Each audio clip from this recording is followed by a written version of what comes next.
something that had some ties to the Iranian regime and Iranian oil. But those are sort of separate from what I was looking at. For the most part, the ones that Bain Capital in Boston set up through these tax havens, these islands, basically Bermuda, the Caymans, the Jersey Islands, and whatnot, were really about investments in U.S. companies.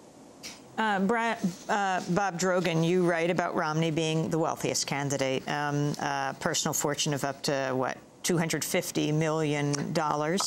I think that's a conservative estimate, but it's at least, it's somewhere in that range. Tell us about Brad Malt and what he told you. Brad Malt is head of Ropes & Gray. He's a lawyer. He is the trustee for what was originally set up as a blind trust for Mitt Romney's financial holdings when he was elected governor of Massachusetts in 2002.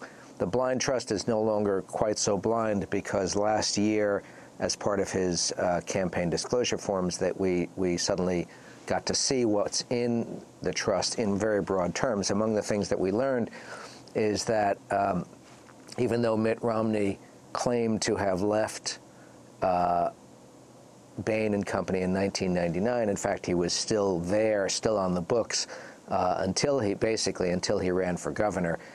And he still has the right to invest and the right to continue to draw his profit share and his margin until 2009, and he still retains equity in, I believe I counted 32, or identified 32 separate Bain-related investment funds, as well as other funds that he has access to. What Brad Malt told me was, and I was specifically trying to understand these offshore operations, was that it really didn't matter whether these were set up in, in the Cayman Islands or Mars.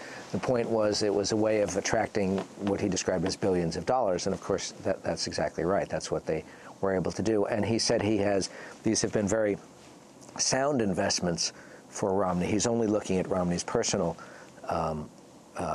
fortune here, that they've paid upwards of, he said, 20 to 30% a year, which obviously, beats T-bills or something, and that he's made, numerous investments in those funds since taking over the trust. So he was arguing, making the case, as the campaign did, that not only is there nothing wrong with these are not tax loopholes in the sense that Mitt Romney doesn't gain any tax advantage from it, but then the fact that they're quite wise investments on his part. Now, to the degree that these firms are operating offshore, and I assume that the investors themselves are not necessarily known, doesn't it create a problem in terms of if Romney does get elected, not really knowing the partnerships or the business relationships that his firm has had in the past in terms of once he becomes president?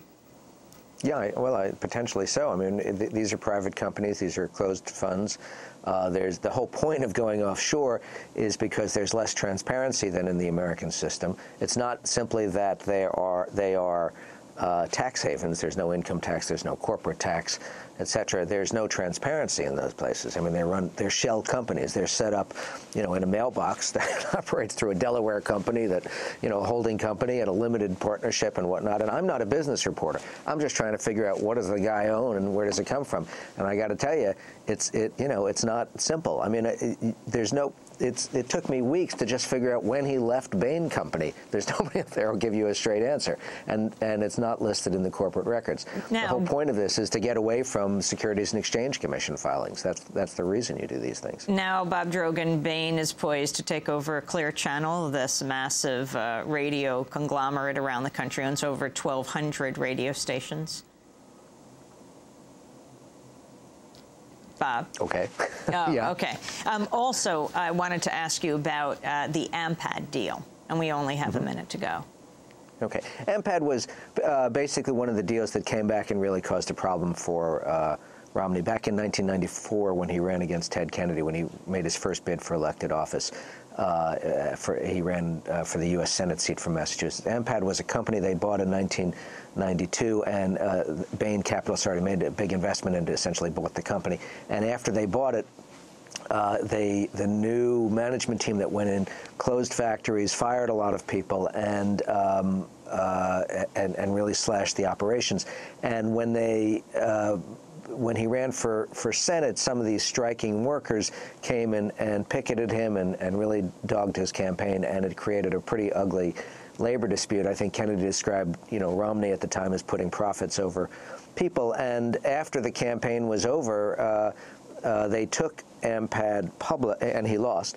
They took Ampad public, and it prospered for about a year, and then it crashed into bankruptcy. And by then, and laid off, several thousand people. By then, Bain Capital had taken out, I was able to document $102 million.